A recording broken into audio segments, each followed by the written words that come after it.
Bienvenido, don Antonio. Gracias por estar aquí. Y gracias por haberme invitado. Bueno, muchas gracias, Irene. Yo también soy una persona agradecida y tengo que decir que estoy muy contento de que estén todos ustedes hoy aquí, ¿no?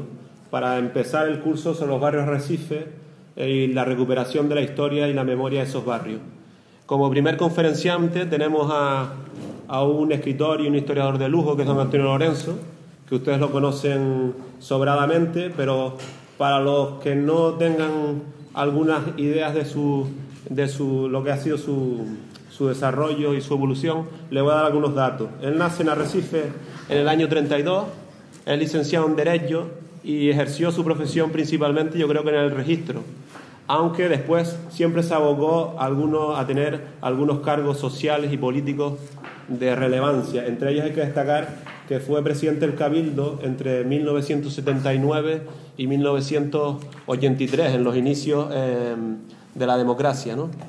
Además de esa vertiente más profesional y más política, también ha sido una persona muy abocada al conocimiento y a la cultura desde su más tierna juventud, como persona involucrada con los amigos de los castillos, con la concejalía de Arrecife, etcétera, etcétera.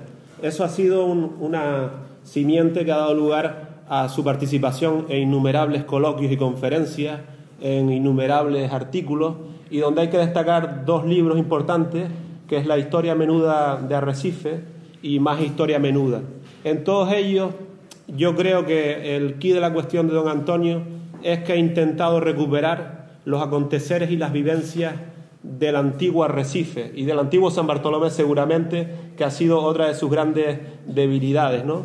En este caso, que hoy nos convoca, nosotros lo que queríamos era recuperar la historia y la memoria del centro de Arrecife, o sea, del casco más antiguo de la capital.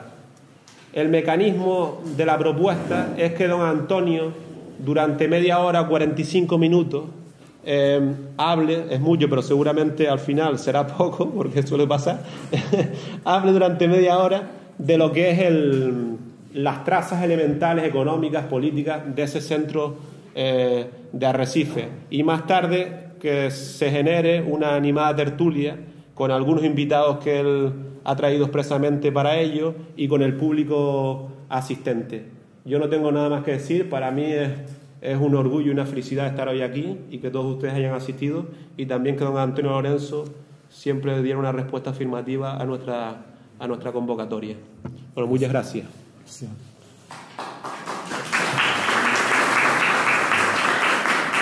Señora directora, amigo Félix, estimados alumnos de este curso y amigos todos, los que vivimos los tiempos del inicio del centro, los que no vivimos los tiempos de inicio del centro histórico de Arrecife, tenemos que recurrir a la fuente de más prestigio, que entre otras, según mi parecer, son las obras de historiadores como don José Viera y Clavijo y don José Agustín Álvarez Rizo, la de la periodista británica doña Olivia Stone y la del antropólogo francés doctor René Bernot, que desarrolló su trabajo de investigación en el Museo Canario de Las Palmas. Sabemos que por razones estratégicas, en zonas de correrías de depredadores, corsarios y piratas, los establecimientos importantes se desarrollaron lejos de las costas y en puntos en que pudieran otear los mares y dar la voz del arma. Por eso la capitalidad y actividad de nuestra isla se inicia en Teguise, dotada de una atalaya, el Guanapay, a pesar de lo cual fue objeto una y otra vez de incursiones en las que lamentablemente desaparecieron en su mayor parte las pruebas documentales de la historia insular. Solo con el tiempo y superando el peligro se inicia el desarrollo comercial y social y la consolidación política de Arrecife, que culmina con el Real Decreto de 12 de diciembre de 1899, firmado por la reina regente doña María Cristina, y que dice literalmente: en nombre de mi augusto hijo, el rey don Alfonso XIII, y como reina regente del reino, vengo a conceder el título de ciudad al pueblo de Arrecife en la isla de Lanzarote, en atención a ser cabeza de partido judicial, capital de la isla de su nombre en la provincia de Canarias, y su gran movimiento marítimo y al desarrollo de su poblado. dado en Palacio a 12 de diciembre de 1899. María Cristina, el ministro de la Gobernación, Eduardo Dato. Empezaremos por el último de los autores reseñados, el doctor Bernot, que en su libro 5 años de estancia en las Islas Canarias no nos da un retrato muy halagüeño de Arrecife ni de Lanzarote. Dice textualmente: puertos ninguno en toda la isla, pues no podría darse ese nombre al de Arrecife, donde desembarqué, y que el único punto donde viene a echar el ancla algunos raros navíos. Allí se encuentra un mal fondeadero, en una rada abierta, en medio de rocas y escollos de todas clases. Pero a falta de mejor, se tienen que contentar con eso. Nos dice que entre casas bajas y dromedarios le recuerda a Marruecos. Pienso que el doctor Bernot llegó de mal humor por la demora que dice para desembarcar, ya que la lancha tuvo que esperar a que subiera la marea, y que se fue acentuando por haber llegado en pleno carnaval, que el jaleo de los mozos no lo dejaban dormir, y con una malísima pensión de un italiano, don Félix Fumagallo. Dice que en el carnaval los grupos van provistos de unas vejigas de pescado enormes con las que golpean a todo el que encuentran. Por cierto, que un familiar mío me contaba que don Félix Fumagallo, el que decía, cuyo segundo apellido era Gallo, la traduce en fonética española, y yo lo pude comprobar en mi trabajo en el registro de la propiedad. Se enfadaba cuando le decían Gallo, ya que él decía que en su idioma patrio se pronunciaba Gallo. Seguramente también influyó en el ánimo del antropólogo la desilusión que le causó el no encontrar en el mal país de Aría los grabados de que le habían hablado y que él atribuyó a simples piedras arañadas por las rejas de los arados de los campesinos. Posiblemente, con paciencia, hubiera localizado la quesera de Bravo, que lleva el apellido de don Teleforo, su descubridor, y que quizás de haberla encontrado hoy se conocería como la de Bernot, y que hubiera modificado su concepto de la prehistoria de Lanzarote. Aunque nació en Fuerteventura una gran... No me refiero a Bernot. Aunque nació en Fuerteventura una gran personalidad, desarrolló casi toda su vida en nuestra isla y concretamente en Arrecife. Una gran personalidad. Don Antonio María Manrique, emigrante a América, maestro, abogado, notario que ejerció su función en nuestra ciudad, historiador, promotor de salinas, pesquerías y enarenados, y hasta explorador, que lo llevó a incursiones en la costa de África en busca de Santa Cruz de la Mar Pequeña, que, según el incumplido tratado de Barras, debía ser entregado a España. El doctor Bernot nos dice que el dueño de la pensión le previene contra un personaje, no cita su nombre, pero se puede identificar perfectamente con el sabio majorero lanzaroteño, al que ridiculiza manifestando al final que él, el doctor, le había demostrado al visitante que no era sino un ignorante pretencioso que desapareció y no lo volví a ver. Como una anécdota más, mi tío Augusto, que conoció a don Antonio María Manrique, que forma parte de la historia de Arrecife también, nos contaba que era muy celoso del ambiente en que se desenvolvían sus 3 hijas únicas, que solo salían de su domicilio a la calle los domingos, desde la calle Canalejas, que supongo que en aquella época se denominaría calle del Campo Santo, y los domingos por la mañana, y los llevaba como si fuera un pastor hasta las salidas de Portonao y los volvía para traer por la casa.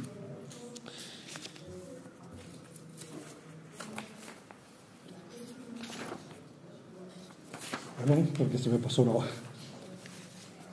En el otro extremo está la periodista británica doña Olivia Stone, que por la misma época recorrió todas y cada una de las islas, cuyas crónicas forman un libro que, a pesar de la paradoja por su título Tenerife y sus 6 satélites, fue editado hace unos años por el Cabildo Insular de Gran Canaria en forma primorosa, lo que se hace que su adquisición sea un tanto onerosa. Doña Olivia nos dice que llega de Las Palmas, una ciudad que vivía de espaldas al mar, se encuentra con Arrecife, una ciudad que le da la impresión de haber ido de excursión a la playa y cuyo litoral recorrió acompañada de don Juan Toffan, una especie de cónsul británico de aquella época. Actividades posteriores han hecho que, así como Las Palmas, con una acertada política, ha recuperado su mar, mientras Arrecife durante el pasado siglo, y quizás también hasta ahora, con rellenos, murallones y demás obstáculos que han culminado con esa fortaleza de hormigón de 2 metros de altura que se ha erigido para defender nuestro puerto pesquero, al parecer en peligro de ataques que creíamos desaparecidos desde 1762 con la huida de los corsarios británicos. Esto último lo decimos nosotros, no lo decía doña Olivia. Después de leer el voluminoso libro de la señora Stone, me la imaginaba como esos exploradores del siglo XIX, pantalón, botas y salacot de corcho, para las incursiones como la subida al Teide, que creo sería la primera mujer que había subido hasta la cúspide del Teide. La semana pasada el diario La Provincia publicó una fotografía de la periodista sobre una silla de un camello, rodeada de señores con sombrero de bombín y corbata, y luce un alto peinado, sombrero y traje oscuro que le cubre hasta los zapatos. O sea, lo más distinto de lo que nosotros creíamos que era un explorador o una exploradora. Estoy aquí, me estoy armando el lío.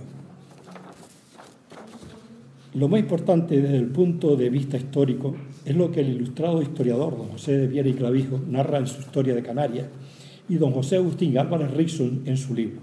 El poco protagonismo de Arrecife en el siglo XVIII hace que Viera y Clavijo se ocupe muy poco de él.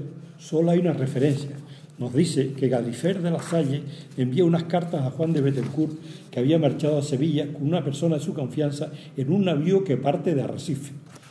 8 lanzaroteños son portadores ante la reina Isabel del mal comportamiento del marqués de Diego de Herrera y se amparan en el conquistador de Gran Canaria, Juan Rejón, para poder regresar a la isla a cambio de suministrarle medios en que estaba escaso. Herrera supo de la llegada de Juan Rejón, a quien además acompañaba Pedro de Aday, uno de los enemigos del marqués, y envía a su hijo Hernán Peraza para impedir el desembarco. Peraza no acepta las conversaciones y Rejón, enfadado, ordena hacer fuego con los cañones de su navío, lo que da lugar a la muerte del escudero de Peraza y de varios heridos. Clavijo añade que a la entrada de Recife existe un lugar que se denomina Charco de San Juan Rejón, como todavía lo conocemos. Y en otro episodio, Pedro de Vera, también conquistador de Gran Canaria, descontento porque 200 nativos de Gran Canaria se introducen en el Real de Las Palmas, lo que considera peligroso, y trama con engaño remitirlos a la península. Los embarca diciendo que van a conquistar Tenerife, pero ellos se dan cuenta de la treta en que el barco se aleja cada vez más del punto de referencia, el Teide. Se amotinan y exigen ser desembarcados en la isla más próxima, Lanzarote, y cuando llegan se arrojan al mar y nadan hasta Arrecife. Son bien recibidos por Diego de Herrera. Para la conquista de las Islas Canarias, la Santa Hermandad de Andalucía recibe la orden de enviar 2 compañías de caballería y una de ballesteros. 5 embarcaciones parten de Sanlúcar de Barrameda, pero la que lleva la infantería tiene que hacer escala en Lanzarote, pero la falta de un piloto práctico hace que se hunda y zozobra el Arrecife. Dice Viera y Clavijo que todos se salvaron, menos mal. También nos señala que en Lanzarote hay 50 jurisdicciones en que está dividida la isla, entre las que están el puerto de Arrecife y Argana, y entre los puertos el puerto de Nao y el puerto del Arrecife. En mi opinión, el gran historiador, mejor dicho, el gran cronista de Arrecife, ya que vivió lo que cuenta, y con el tiempo esas crónicas se han convertido en verdadera historia, es don José Álvarez Rizo. En su libro Historia del Puerto del Arrecife, que debería estar en todas y cada una de las casas y en todos los colegios de nuestra ciudad, desgraciadamente aquella edición realizada por el Aula de Cultura de Tenerife, a impulsos de don Antonio Martinón Tresguerra, a quien tuve el honor de acompañar en 1982 en la presentación del libro en el Salón de Actos de la Caja Insular, se agotó muy pronto.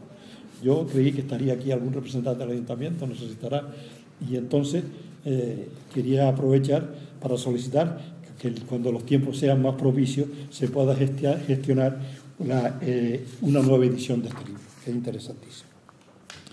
La estancia de José Agustín en Arrecife coincide con la etapa de auge que se había iniciado poco antes, sobre todo con la desaparición del peligro de los asaltos de piratas y corsarios y el desarrollo de los cultivos de barrilla y cochinilla que atraen a comerciantes de otras islas, principalmente del puerto de la Orotava, como se denominaba el actual puerto de la Cruz de Tenerife, de donde procedía la familia Álvarez Rizo, y con el inicio de construcción de grandes casas familiares que iban conformando lo que pudiéramos llamar la avenida marítima, la calle Real y lo que después se denominaría calle Fajardo, los almacenes y depósitos, destilería e incluso un pequeño muelle que es el denominado Muelle de King. Mi amigo fallecido Manolo Betancourt Borges, también aficionado a la historia, me regaló una fotocopia del plano de lo que podríamos llamar casco histórico de Arrecife, realizado en 1853 por el alférez de Tavío don Manuel Pasquín, en el que, aparte de una edificación al norte del charco de San Ginés, de lo que se ocupará en próximas semanas el compañero Mario Ferrer, el casco urbano está delimitado por el mar al sur, al oeste por lo que hoy se denomina aproximadamente calle Coronel Benz, el charco San Ginés al este y unas edificaciones un tanto aisladas que pudieran ser las actuales calles Cienfuegos y calle Norte. En el plano, frente al que fue centro de higiene y después comisaría de policía, figura algo que pienso que puede ser ese indicado muelle de Quín. Los primeros pobladores de Recife fueron pescadores de otros pueblos que fundaron sus chozas y que a poco fueron estableciéndose. Todos los indicios parecen señalar que se inician en lo que hoy denominamos la puntilla y se fue expansionando luego hacia el oeste. Lo que nos cuenta Álvarez Rígido lo exponemos sin riguroso orden de importancia, ni cronológico y sin método alguno. Era frecuente en otras regiones que los pueblos crecieran alrededor de la iglesia. Seguramente en esta ciudad ocurrió al revés. La primitiva ermita o capilla, junto al charco y desaparecida por el deterioro que las mareas ocasionaban, la funda a sus expensas el capitán don Francisco García Santellas o Centellas, de origen francés, administrador del Estado en Lanzarote, que comercia con su nave en Arrecife sobre los años 1630. Una leyenda, no el historiador, nos dice que el nombre de San Ginés de la parroquia se debe al haberse encontrado flotando en el charco un cuadro con la imagen del santo. Sería milagroso que un cuadro soportara su paso por las aguas sin sufrir deterioro. Pienso que si el señor Centelles, de origen francés, en cuya nación se tenía con gran estima al obispo San Ginés, principalmente por su dedicación a los más necesitados, quizá el fundador de la capilla fuera su devoto y se concedería con derecho al bautismo. La actual iglesia, hasta su estado real, pasó por una serie de ampliaciones desde que, constituida en parroquia en 1796, con aportaciones de vecinos, hasta el caso curioso que don José de Armas Bettencourt le quitó las tejas de su bodega para colocarlas en el templo.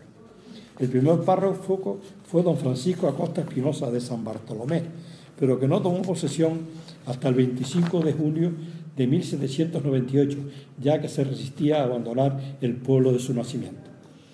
En esa época Arrecife tenía 55 vecinos. El primer bautizo en el mismo año de toma de posesión del párroco fue un hijo de don Juan Páez, a quien se le puso el nombre de Nicolás. La primera confirmación fueron por el obispo, hijo de Gran Canaria, un célebre obispo, don Manuel Verdugo, y el primer enterrado fue un marinero de 18 años del puerto de la Orotava, apodado El Zorrasco, a que el patrón, Juan de Fuentes, para reprenderlo le diese un chicotazo con una soga que le causó la muerte. Como dato macabro, parece que el cadáver disecado del muchacho se conservó en el osario y se enseñaba a los visitantes contándoles la historia. Cuando murió el párroco, señor Acosta, era alcalde don Nicolás de Páez, a quien él había bautizado. Nos habla de la calamidad, de la escasez de agua y de la existencia de una especie de maretas que denominan las maretas del Santo, por donde luego conocimos como los llanos de Puerto Nava. Se da la paradoja que en 1806 don Francisco Aguilar trae agua de Fuerteventura y en 1784 don Gregorio Antonio Casaña la había traído de Tenerife, dice, muchos cascos de agua para socorrer a los vecinos. O sea que ese transporte de los aljibes fue ya mucho anterior. Entre los medios de defensa de la capital están los castillos de San Gabriel y San José y el reducto, como lo conocemos todavía, que es una especie de paredón seco al oeste, donde habría que hacer otra fortaleza para impedir la entrada por la barra en ese punto. Hoy conocemos la playa del reducto por la denominación de esa casi, aspirante a fortaleza que ni lo era. Define el de San Gabriel, construido en los años de 1598, y supongo que se referirá a su construcción después del incendio provocado por Morato Arraiz y que dio lugar al que el islote de su situación se denominara islote del Quemado. Dice que tiene una buena cisterna, 5 cañones, casi todos de hierro de calibres del 12 al 16, rastrillo o empalezada por fuera, algunos cuartos de bóveda dentro, muy oscuros, la puerta morisca y una mazmorra diabólica que yo, por no herir sensibilidades, como suele decirse, no me atrevo a describir. El año 1811, el subteniente don Leandro Camacho, arrestado en la fortaleza, hizo tupir, esa es la palabra, con arena ese horroroso calabozo, con la licencia de don José Pedrol, gobernador interino de Lanzarote. Describe el Puerto de las Bolas, que lo denomina así, y dice que es obra del reinado de Carlos III de los años 1771 y por donde van a pasear los arrecifeños. Aunque hubo algunos escarceos bélicos posteriores, al parecer, y el último más importante, ocurre en 1762, cuando dos corsarios ingleses intentan sacar los barcos fondeados en Puerto Nava. Desembarcan 100 hombres y los vecinos del puerto, temerosos de las consecuencias, huyen. Parece que el capitán del Lord Alson, uno de los corsarios, viendo la pobre defensa de la ciudad y del terror causado, se fondeó debajo del castillo de San Gabriel. Hay un teniente coronel catalán, él dice catalán, realmente es aragonés, lindando, según me confirma el investigador de San Bartolomé, don José Hernández González. Reside en Arrecife el teniente coronel con su hijo don Mateo, administrador de tabacos de la isla, y dice que el coronel retirado se fue solo al islote, se ocultó detrás de una peña y de un tiro mató al capitán del navío que venía para tierra en su chalupa. Esto dio lugar a que los navíos se retiraran definitivamente, además sin haber conseguido apoderarse de los barcos que habían salido de la bahía de La Habana. Al parecer el hijo conservaba como una reliquia el fusil, cuyo disparo libró a nuestra ciudad de una posible calamidad. Así como el cañón Tigre de Santa Cruz es objeto de admiración, aunque ahora se ponga en ciertos artículos que se han publicado en entredicho de que fuera el causante de la mutilación de Nelson, el fusil de Montfort no ha ocurrido esa suerte y desapareció. Este ilustre apellido Montfort, después de más de 2 siglos en Lanzarote, está a punto de extinguirse, porque no hay descendientes varones. Como al general Antonio Gutiérrez, que defendió Santa Cruz contra Nelson, se le venera en Tenerife por su victoria, pienso que Arrecife está en deuda con el señor Montfort, lo que recientemente hemos recordado a nuestra corporación municipal. Nos cuenta un episodio casi humorístico que nos da la medida del ambiente de los años del desarrollo de la ciudad. Todos vemos en la esquina del edificio del antiguo Cabildo una placa que rotula la calle, Ginés de Castro. Al parecer hubo dos con el mismo nombre, es el padre Erigio. Al primero se conocía como Ginés de Castro el Viejo. Dice el historiador que era hijo del guardián del castillo y se llamaba Juan de Castro. Nuestro personaje fue pastor, patrón de una goletita con la que ganó mucho dinero, sargento de artillería y llegó a ser capitán de las milicias de Lanzarote. Alcalde, tan celoso de sus obligaciones que sale a rondar por las noches a poco que tocan ánimas sin permitir que nadie toque la guitarra ni pasee por las calles. Un diario de navegación de 1806 dice textualmente: desembarcado que hubimos en el muelle del puerto del Arrecife, se nos incorporó un hombre de campo armado de una escopeta llena de rumbre, a quien aquí llaman soldado, cuya cabeza cubría una montera o caperuza ingeniosa para defenderse del viento, y cuando se quiere calar, dicha montera se lleva hasta trabarla en la barba. Este nos condujo hombro a hombro a la casa del gobernador. Pasadas dos cortas callejas, llegamos a una atravesada de oeste a oeste, donde vimos enfrente de una casa de 2 ventanas altas a 3 aldeanos, al parecer, con sus fusiles en la mano, igualmente con sus caperuzas, hablando con un hombre regordete de color oscuro que barría la calle con su escoba de palma y cuyo vestuario consistía en calzones largos y chaleco de terciopelo muy remendado, media de coletilla, ceñidor y gorro blanco, y en mangas de camisa de un lienzo bastante vasto. El práctico nos señaló diciendo: ahí está el gobernador. Pero yo miré y volví a mirar sin descubrir en cuál ventana se hallaba, puesto que en toda la calle no había otra persona más, y repitiéndome quedito, muy algo confuso. Es el que está barriando. A esto ya nos acercamos al umbral. El que barrió la calle entraba y nos dijo que lo hiciéramos. Puso su escoba detrás de la puerta, se sacudió las manos, era el gobernador Ginés de Castro. Félix Hormiga me facilitó una ordenanza municipal de tiempos antiguos, a lo mejor de aquellos mismos tiempos, que obligaba a todos los vecinos a barrer las vísperas de fiesta la calle hasta la mitad y a lo largo de todo su frontis. Como vemos, el señor de Castro era fiel cumplidor de todas sus obligaciones.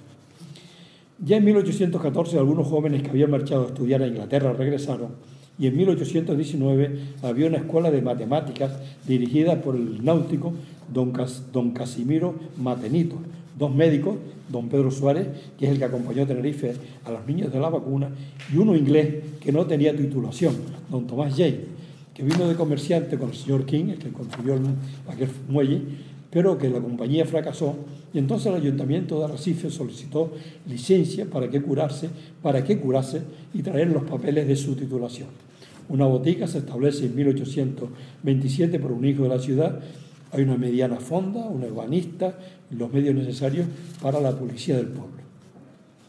En 1815 visitaron nuestra ciudad los naturalistas Van Buch, prusiano, que tengo entendido que es el que se llevó el original del manuscrito del cura Curvelo sobre la ilusión de Timanfaya, que está en una universidad alemana, y el doctor Smith, inglés, que fueron hospedados en casa de doña Bárbara Cabrera de Armas. Estos días, la prensa local nos dice que los investigadores han encontrado en el charco de San Ginés una especie hasta ahora desconocida. Don José Agustín también nos relata sobre pesca, quizás más propiamente cacería de toninas, hoy esos delfines protegidos, en el litoral de la ciudad y de otras especies dentro del charco, con el aditamento de un añadido de carácter religioso. El charco se encontraba atravesado por una pared de piedra seca, cuyos restos duraron hasta no hace muchos años. En las mareas altas entran los peces que, descuidados, dice él, se entretienen en las orillas. Cuando baja la marea quedan atrapados en la pared y se recogen en canastas. Las toninas dan vueltas de oeste a este en los días de mucha calma. Hace 2 años fui testigo de ese precioso espectáculo frente a la Bufona, nombre hoy casi olvidado y que creo que se debe hacer algo porque ese nombre permanezca. Dice que cuando un barquito la descubría ponía una banderita y se presentaba delante del pueblo. Los demás salían a remo con un hombre en la proa armado de una palanca o piedra, se formaba una media luna y se apaleaba el agua para obligarlos a entrar en la barra de Arrecife. Cerraban el puente con una lancha para que no escaparan y cuando bajaba la marea con arpones los cazaban. Parece que a las toninas también las llamaban botes. El resultado de la cacería se repartía en partes iguales entre los barquillos y lo curioso, la parte religiosa, es que San Ginés, me imagino que la parroquia, tenía una parte igual a cada uno de los participantes. Se decía que en el año 1807 le dieran al santo la más pequeña y que éste se agravió y durante muchos años no aparecieron las toninas por el litoral. El cronista dice que seguramente las toninas, los felspines que viven muchos años, y que seguramente alguna escapó de la matanza y que serviría de guía de las restantes para que no volvieran por Arrecife. En 1829 el santo depuso su resentimiento y se mataron hasta 40. Un hecho lamentable fue que en esa cacería un tal travieso disparó un tiro de fusil a las toninas, dio en la cabeza y rechazada alcanzó a un muchacho al que murió en el acto. Para no acabar nuestro relato con episodios luctuosos, me referiré a lo que nos dice algo que fue un paso adelante en la sanidad local e insular, lo que llaman los niños de la vacuna. Se recibe en el Cabildo de la isla en 1803 la orden de instrucción haciendo conocer las ventajas de la vacuna contra todas aquellas plagas, sobre todo la viruela que tanto muerte causaba. Anunciándose que la vacuna había llegado a Santa Cruz, se remiten allí a 5 niños, y pongo entre comillas, de la clase pobre, para ser inoculados y ser portadores de la vacuna a nuestra isla. Como el Cabildo no tenía fondos para llevarlos ni equiparlos y abonar los honorarios del médico que los acompañara, parece que la historia se repite. Los beneficiados, don Antonio Cabrera y don Domingo de la Cueva, el comisario del Santo Oficio, don José Feo, su sobrino del mismo nombre, que pienso que si será el teniente de artillería que lucha en Santa Cruz contra Nelson y que luego aquí fue un personaje militar muy importante, todas sus discusiones con el mayor Guerra y demás, la lucha santa de Teguise, San Bartolomé y Arrecife. y don Carlos Ramírez, también, que son los que contribuyen al equipaje de esta. El médico don Pedro Suárez, un médico natural de Cádiz, fue gratis acompañado de don Cristóbal de la Cueva. Regresaron en 1804. Los chicos fueron recibidos de forma jubilosa, con disparos de cañones del barco que los conducía y de otros barcos surtos en el puerto.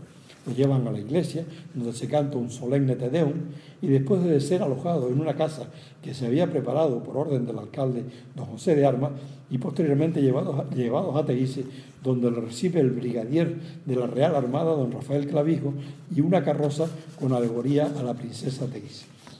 Sobre la etimología del nombre de Arrecife, nos dice que los cronistas de la conquista de Juan de Betancourt, Bontier y Leverrier llaman a Arrecife Aratif o Alcatif. El historiador piensa que Arrecife fue puesto por los españoles que frecuentaban la isla antes de llegar los conquistadores franceses, que pudiera ser de origen árabe y ser tomada por los españoles usada por los indígenas de Lanzarote, cuyo idioma era un dialecto árabe, según el padre Fray Juan de Abreu Galindo. Hoy es interesante la opinión de nuestro amigo y historiador Agustín Pallaret, que dice que Arrecife significa camino o avenida o entrada a la ciudad. Nos da algunos datos estadísticos. De la exportación de barrilla en 1824, 3 de marzo salen para Nueva York 3.500 toneladas, el 14 de marzo para Londres 5.500 toneladas, no quintales, 5.500 para Cádiz 500 quintales, mes a mes hasta noviembre para Estados Unidos, en noviembre van 11.500, hasta un total anual de 58.100 quintales de barrilla. Nos habla de la entrada de barcos de fuera de la provincia, o no los de cabotaje, en 1834. En enero y febrero no entra ningún barco. En marzo, uno de nacionalidad sardo, 1. En abril, 2 ingleses y 3 peninsulares. En mayo, 2. En junio, 2. En julio y agosto no entra ningún barco. En septiembre, un angloamericano, dos angloamericanos y un peninsular. En octubre, un angloamericano y 3 peninsulares. Y en noviembre, 2 angloamericanos y 2 peninsulares. Nos da los nombres de algunos de los alcaldes de Arrecife. En 1799, don Lorenzo Cabrera, además son nombres y apellidos que nos suenan a todos. En 1800, don Ginés de Castro Esteves. En 1801, don Juan de Páez. En 1802 y 1803, don José Ginori. En 1804, don Lorenzo Cabrera. En 1805, don Manuel José Álvarez, que creo que es el padre del historiador. En 1806, don José Ginori. En 1807, otra vez don Ginés de Castro Esteves. En 1808, don Francisco Aguilar y Leal. En 1809, otra vez don Lorenzo Cabrera. Y en 1810, don Juan de Páez, que se retira por unos motines que hubo en la isla y quedó como provisional don Antonio González Bermúdez.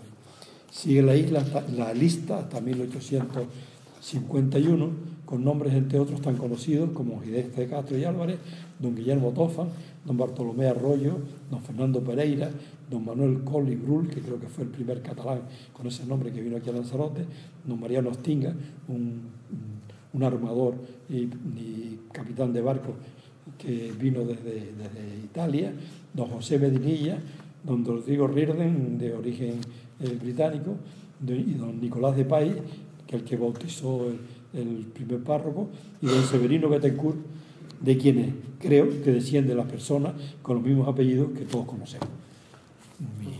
Mi misión ha terminado.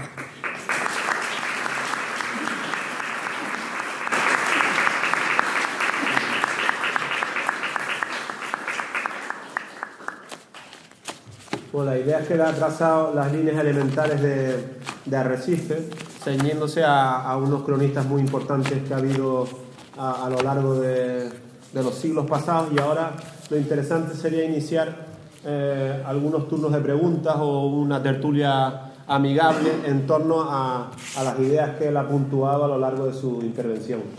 O sea, si pueden tomar la palabra cuando ustedes quieran. Yo me permití invitar a unos amigos, claro, los amigos íntimos de siempre. Hay dos Fernando, hay un Antonio, que siempre somos el grupo que siempre salimos juntos a todos, y me gustaría que alguno de ellos se viniera para acá. Claro, si quieren incorporarse. ¿Ustedes decían algo con respecto a Arrecife? A mí, pues yo tengo 21 Vente para acá, vente Pero para acá. quería hablar sobre los años 40, porque estoy observando que Arrecife es más rico en historia que lo que en realidad hace falta para la pervivencia, ¿no? Yo recordando esa época de niño, los primeros alimentos y accesorios que necesitaba la isla venían en un barco de vela de las Telenas, se llamaba, o cualquier barco de vela, ¿no? Ese era uno de ellos. Antonio puede contar mucho que y fue nosotros estábamos formador. pendientes, a finales de los años 40, tendría yo 8 o 9 años, veíamos aquellos barcos que venían navegando con vela, ¿no? Que eran, por cierto, una estampa preciosa, ¿no?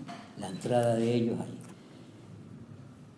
Pero también Lanzarote, aun en su pobreza, aparte de la cochinilla y aparte de la barrilla, y que también se exportaba, también exportaba a Recife o a La Graciosa. Sus alimentos salían de aquí a Recife. Precisamente hay un muelle aquí, el muelle de la pescadería, y hay que ver, yo recuerdo, y lo tengo metido en la memoria, aquellos barquillos que eran una maravilla de barcos de navegación, cómo navegaban aquellos barcos. Pero lo que me llamaba poderosamente la atención es cómo ponían, ¿cómo se llama eso de atisbar? ¿Se llama? Para poner bien puesta la carga en los barcos, ¿cómo se llama? La estiba. ¿Cómo estibaban aquellos barcos? Pues que tendrían 8 o 10 metros, nada menos, pero con una precisión tremenda. Y salían de este muelle para llevar los productos alimenticios para La Graciosa. Y nosotros de niños corríamos hacia el muelle para verlos navegar por detrás del muelle, donde ya aparecía el viento. Y aquellos barcos decíamos, este barco no llega a La Graciosa, porque a los días de mucho tiempo, de un tiempo malo, pues llegaban, de hecho llegaban, ¿no? Pero después hay una memoria a lo largo don Antonio habló sobre el siglo XVII, XVIII y poco del XIX, pero la riqueza la pobreza de Lanzarote la vivimos nosotros, pues que escasamente no teníamos nada. Vivíamos de lo que cuando llovía los productos los cereales y todas esas cosas sí lo teníamos, pero si llovía, si no, no teníamos nada y estábamos pendientes de la harina y del trigo que venía de las Islas Mayores, ¿no? Y yo quería decir una cosa. Yo tengo una gran amistad con don Antonio, desde pequeño. Con Antonio. Permite que te diga don Antonio. Y sé que él es conocedor de este tema perfectamente. Y yo creo que usted tiene, don Antonio, vivencias preciosas. Tenemos vivencias comunes, pero que desgraciadamente no se podrían contar ahora. Porque de verdad es maravilla. No piensen mal. No piensen mal, pero cosas. Es una maravilla. Y bueno, él siempre pues, ha sido para nosotros, sobre todo para mí, un gran maestro. Sí, la verdad que sí, porque es conocedor de muchísimos temas y es una gran persona.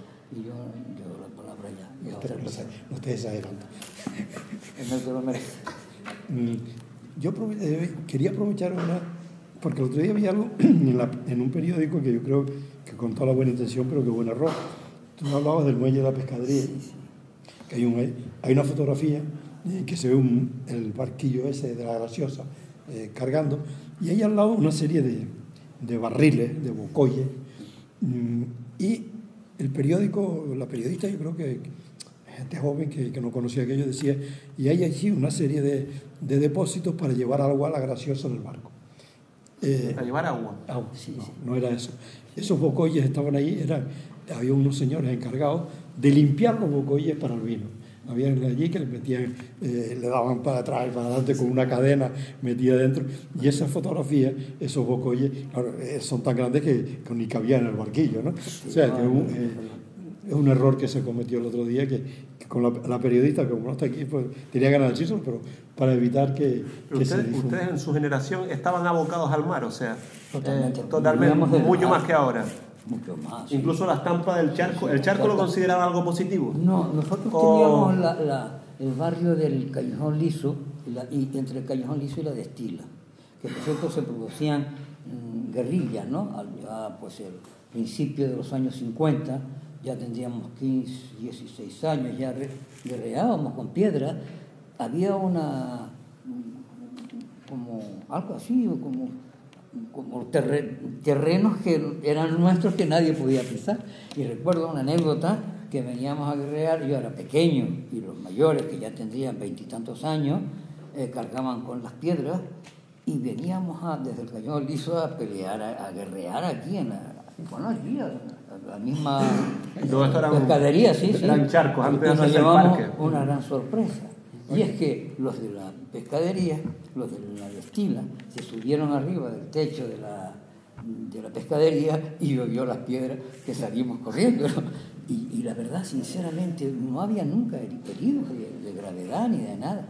Pero cómo se vivía en aquellos tiempos. Como se decía, alguna coneja en la cabeza. Sí, como se decía, aquel corte. Es tanto, Antonio, que nosotros guerreábamos con los celadores, Bartolo y ¿cómo se llama? Valdivia y todo esto. Pues veníamos, nos llevaban tirándoles piedras a los celadores. Lo que está diciendo, con 16 años. Qué barbaridad, pero cómo vivíamos antes. Pues aquello fue estupendo, maravilloso. Vivimos aquella etapa importante. Lo que está diciendo Fernando ahora, hoy vemos, pues no sé cuántos cientos hay de policías y demás, ¿no? Pues como decía Fernando, habían tres celadores, como decíamos nosotros en aquella época.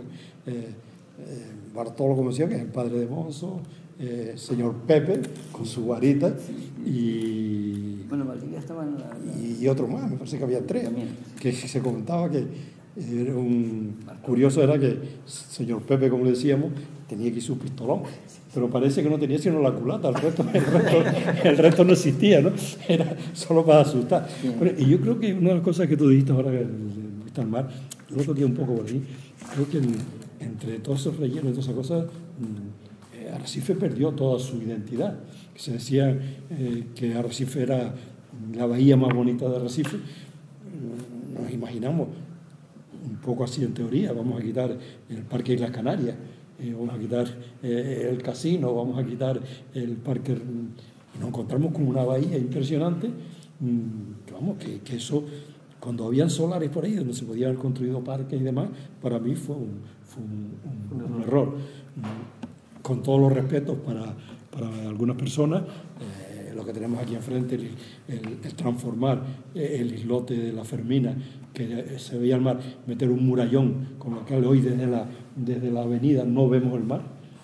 Yo he publicado varias veces, me han dicho bárbaro, en la última que se iban a gastar 300 millones en reparar yo publico una cosa diciendo que eso, no tantos millones, pero unos menos en dinamita, para volar eso y echarlo para allá y que Arrecife vuelva a ver, ya que los parques no podemos, pero por lo menos ese murallón. Y el remate ha sido ahora que la autoridad portuaria dice que para defender el muelle pesquero le han metido un murallón. Yo no he querido ir por ahí, no he querido ir por ahí, un murallón de hormigón de 2 metros de altura. Vamos, esto ya es el colmo del abuso, el cierre de Puerto Nao famoso, porque habían 2 o 3 días de mar de fuerte que entraba y rompió algún barco. Se hizo un murallón, vamos, que aquello la muralla china, ¿no?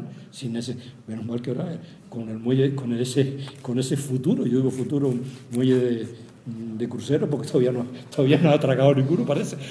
El futuro muelle se ha paliado un poco, se ha cortado un poco, y la esperanza del puerto deportivo, que parece, pero la verdad que la política del litoral de Arrecife ha sido verdaderamente desastrosa. Perdón, Antonio, yo quería decir algo con respecto a esto. Yo voy con mucha frecuencia cuando vengo a Arrecife, porque estoy viviendo ahora en Las Caletas, en Costa Teguise, y vengo con mi mujer, y mi mujer conmigo se enfada muchas veces, porque cada vez que voy en el coche, circulando allí por por Tonao y no veo el mar. Es que yo nací aquí, nací en San Bartolomé, pero de pequeño vivía aquí, bueno, desde un año, ¿no? Y siempre he visto la marina, es que es algo precioso. Y que aquellos nos tengan a nosotros los lanzaroteños, los de Recife, los que hemos vivido aquí toda la vida, que no podamos ver la marina, es una aberración. Tendríamos que levantarnos. Oye, pero que es verdad, que aquí nos quitan lo más bonito que tiene Recife. Antonio Hernández levantó ante la mano. No, era para decir que todavía queda un barquillo de la Graciosa funcionando, que es de la Graciosa, que lo llevaba Jorge Toledo, que ya murió, y de forma continuó el centro familiar. Era para eso precisamente. Y todos los barquillos eran más o menos del estilo de este. Después lo hicieron mucho más pequeño. Yo quería hacer una pregunta. ¿De dónde viene la frase de el paseíto de Don Tomás? El paseíto de Don Tomás. Estaba preparando mi manera de que me lo guíe. Sí, yo cantar a los amigos de Portelano, pero... Sí, pero yo creo que no me han sabido decir. No es nativo, ¿no? Es de otras islas también. Creo que es aquí. No es muy lanzador. ¿Tienen algo que opinar? ¿Puedo decir una cosa, por favor? Hola, Mario, buenas noches. Hola, Fernando. Primero que nada, soy más joven que Fernando, todavía fui de Villena. Segundo, ha dicho una frase que me gustó, que vive en las caretas en contra de feliz. Las caretas, punto. Como marinero que soy, la careta. Yo quería referirme a Antonio al nombre de la ciudad. Yo siempre he visto puertos de la fundación y luego a Recife. No se refiere a los islotes que están alrededor, así, los pequeños islotes que hay alrededor de la ciudad. Eso sería lo lógico. Eso sería lo lógico y lo razonable. Pero yo no sé, muchas veces se buscan. Y oficialmente, yo lo sé por el registro, donde yo trabajé, el registro del puerto del Arrecife. O sea que sí. Da la impresión que ese debería ser. Pero hay opiniones tan. Originariamente, y esa es una de las teorías que así, y originariamente esa es una de las teorías que sí, pero claro, hay opiniones que no, que han buscado otras bases para otra etimología, ¿no? Pero no.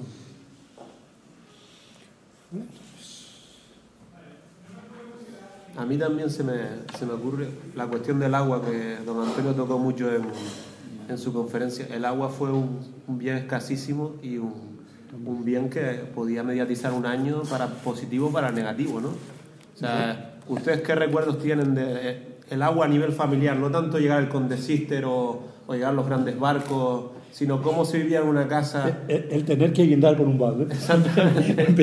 empezar por ahí. Porque yo hasta en el Juzgado de Paz me encontré hasta hurtos de agua, de baldes de agua a medianoche, de gente muy necesitada que tenía que ir a casas de otras personas, como si dijéramos. Ahí era lo que cantan los campesinos. Todas las casas tienen aljibe aquí.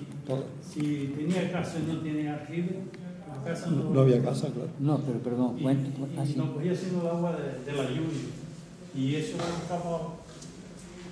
Y las maretas que se cogían de las maretas con unos carros. Hay una frase una copla que cantan los campesinos que dice: te lavaste el hocico con el agua del sancocho. Eso no es una duda que no es así, pero próximo a eso, decir que prestarse el agua de hacer la comida para que otro la haga, eso parece que ocurrió más de una vez. O sea que lo del agua, yo me acuerdo estar esperando en mi casa, esperando a que llegara ese, no el Conde Sister, sino el aljibe del ejército, y con un vale para que te trajera una cuba de 500 litros, ¿no? O sea, y me lo metía en la casa y decía: oye, pues, cuidado con el agua. Y vamos, la higiene era imposible, Eso es decir, como dice, oye, a ducharse todos los días, ¿no? Ni todos los días ni todas las semanas. Y la palangana de agua por la mañana para lavarse las manos, por la noche se tiraba en el retrete, vamos a llamar, con la palabra más adecuada. El agua eso no se cambiaba, sino la palanganita que ella sabía que lavarse las manos, después de haberse lavado la cara toda la familia, ¿no?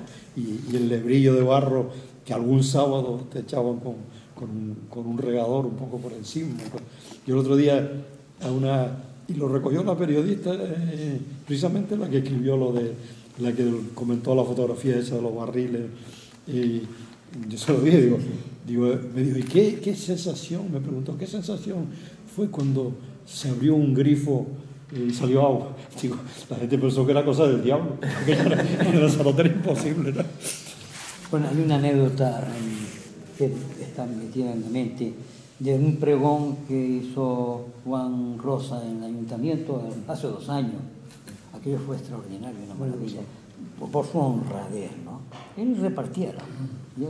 El hombre, es multimillonario hoy, ¿no? Y él repartía el agua.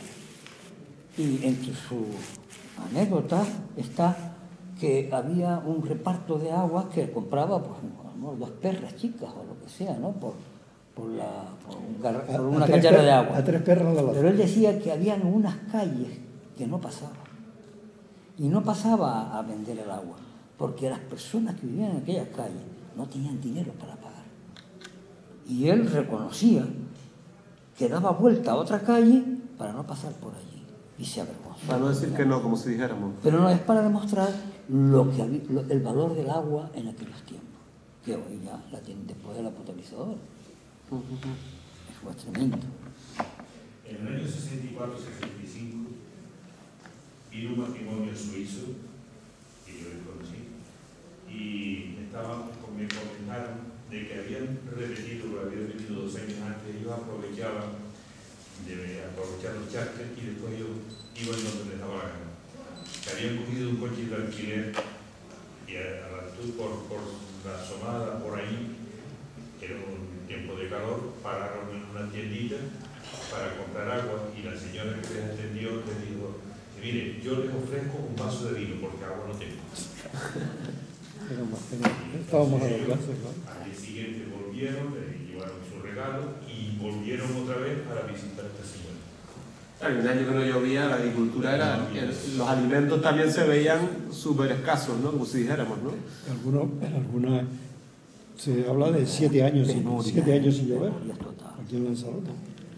Yo he contado a don Manuel Rodríguez Betancourt, que ellos vivían el médico que ellos vivían en Mosaga, en la casa de Mosaga, y que el abuelo le contaba que iban a buscar agua en un camello con una barriquita, una a cada lado de la silla, a Famara. Y la anécdota fue que fueron allá, cargaron su barrica y a la vuelta para acá empezó a llover un montón. Abrieron los barricas y le tiraron el agua salobre de Famara, lo tiraron al suelo. Yo recuerdo ir de la Regueta a Minas, salir por la mañana en camello con 2 barricas y regresar por la tarde con el camello y 2 barricas de agua.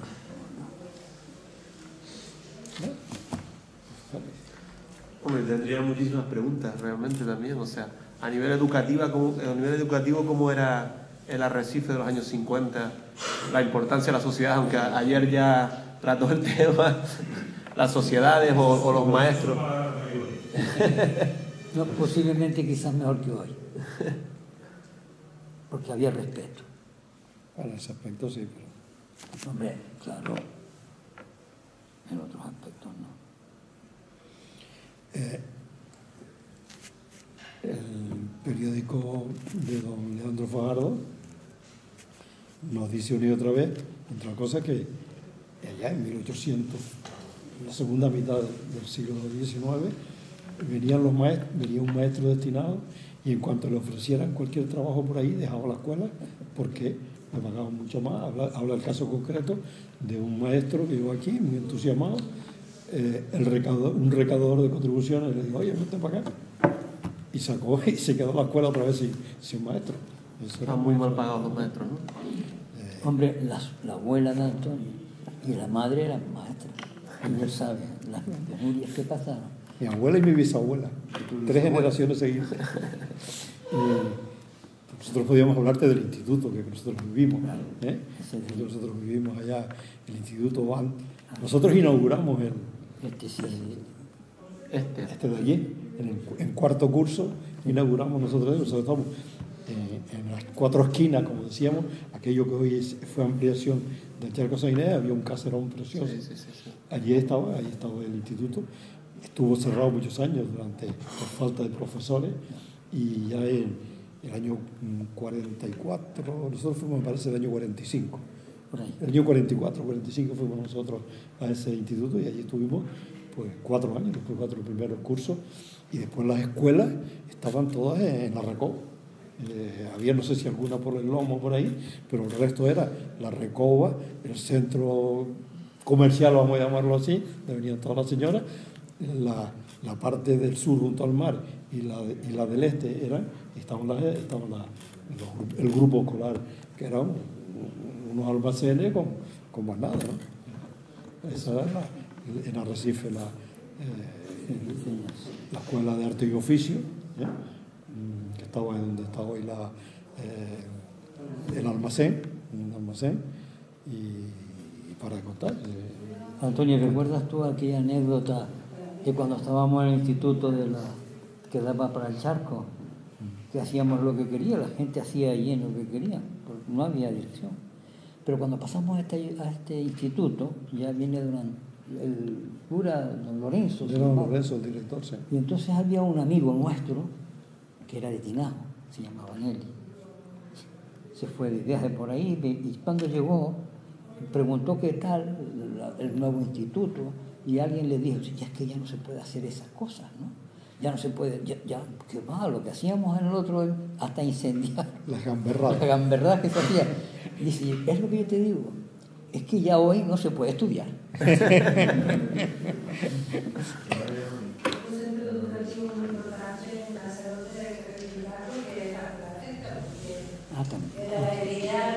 Tiene razón, se nos quedó.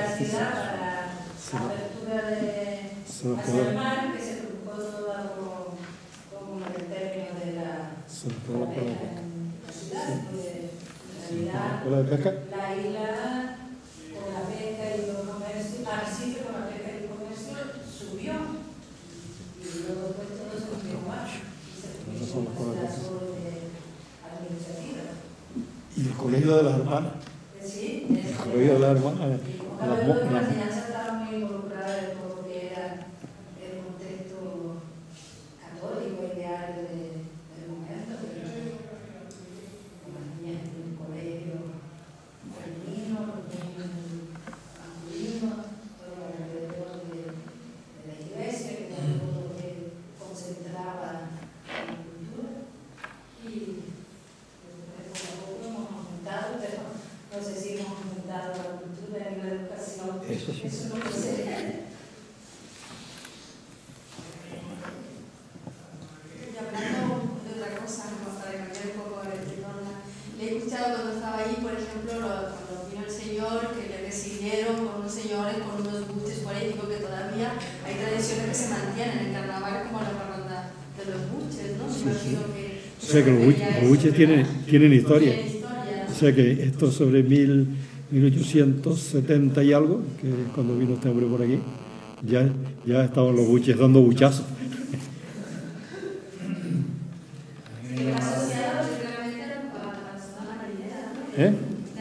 Bueno, este decía que venían del Lomo, del Lomo por ahí, por donde venía esta gente.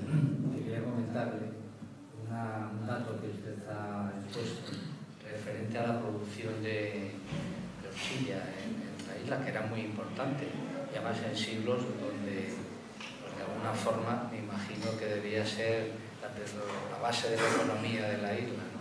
¿A quién pertenecía esa producción? ¿Qué familia me refiero? ¿En qué parte estaba ubicado? Bueno, esta gente, yo creo que hay hay varias etapas, ¿no? Primero se habla de la horchilla, que es ese líquen que la gente subía al Rico de Famara, amarrados colgados con una... Después fue la barrilla. La barrilla fue un producto de importación. Aquí no existía la barrilla. La barrilla se plantó yo pienso que si lo habrán traído todos estos comerciantes de que nos habla Álvarez Rizo, del puerto de la Cruz y demás, y de Gran Canaria también venían comerciantes, que han visto, verían que era un producto que no necesitaba ni agua, que en cualquier terreno se daba bien, porque no es nativa de Lanzarote, se trajo y se plantó allí. Y claro, me imagino que habrían los grandes terratenientes, que son los que promoverían, y sus comerciantes que venían de fuera, y que en principio se exportaba así la hierba, hasta que luego vieron que aquí se podía quemar, y se hacían que todavía hay casas en que hay algún pedrusco de eso de la barrilla quemada, ¿no? Yo he visto, más o menos en San Bartolomé, en algunas casas había, como siempre, viene la picaresca, y una de las cosas, creo que dentro de los sacos de piedra metían unas piedras que no tenían nada que ver con la barrilla ni con nada de eso, como ocurrió también posteriormente con la cochinilla, que le metían arena y demás, ¿no? Y hundieron muchas veces el mercado por esas causas, ¿no?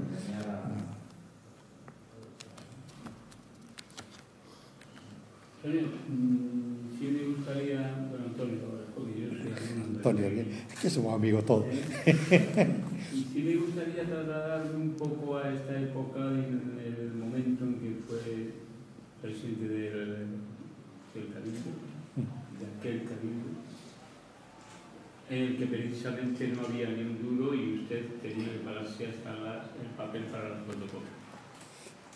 Hablarme usted de esta época y recuérdenos de la toma de posesión que hubo. Nosotros fuimos testigos, como sabes, de muchos actos, pero ahora quiero saber como alumno qué es lo que sintió cuando lo hicieron presidente. ¿Qué sintió cuando lo hicieron presidente de aquella corporación? Bueno, pues, en la que también estaba... Tengo un compañero, Antonio Hernández, también un compañero de la corporación, no sé, habrá alguien más, pero yo creo que no. Y pues mira, una responsabilidad, sentimos una responsabilidad en un momento que hoy estamos hablando de crisis, pues la época nuestra, yo creo que desde ese punto de vista, nosotros tuvimos un cabildo con una deuda impresionante, y tuvimos que... Y lo único lo que no nos faltó nunca fue entusiasmo y ganas de hacer cosas. Orgullo, miedo, éramos un equipo de gente relativamente joven en aquel momento, y nos metimos en un berenjenal del que no teníamos experiencia ninguna. Yo había sido concejal en el ayuntamiento con don Ginés de la O, pocas veces, pero sin experiencia política de ninguna clase. Repito, he dicho 1000 veces, y vuelvo a repetir porque la historia es una, y esta gente se me ríe cuando yo se lo repito, que porque nos metimos nosotros en el Cabildo. Y fue que en la época de... Alguien a lo mejor no lo ha oído, aunque yo lo haya dicho tantas cientos de veces, cuando llegó la época democrática y partidos políticos y demás, un señor que por además voy a identificarlo perfectamente, el párroco de Arrecife, don Juan Ayala, me mandó a buscar. Me dijo: Antonio, yo sé que ustedes tienen un equipo de gente joven que han sido amigos de los castillos, han sido preocupados, han hecho exposiciones, han promocionado un montón de cosas. Y entonces la frase esa fue, dice: ustedes, ese equipo, tienen obligación moral de participar en la política. Ante una frase de esas tan lapidarias que para nosotros, pues allá fuimos. Digo, a lo mejor un tanto inconscientes de lo que yo creo que no hicimos, dentro de aquellas penurias y de todas esas cosas, no somos nadie para juzgarlo, pero por lo menos nuestra conciencia está tranquila de que intentamos hacerlo lo mejor posible, y si salió bien y si no, pues es que no estaba en nuestras manos. Bueno, yo creo que ya hemos hablado suficientemente. Por supuesto, hay muchos más temas para debatir, pero tendrán oportunidad de hablarlos con don Antonio Lorenzo y con sus amigos invitados. Bueno, muchas gracias y nos vemos dentro de 7 días con la siguiente charla de don Félix Hormiga sobre Tite Roy. Muchas gracias.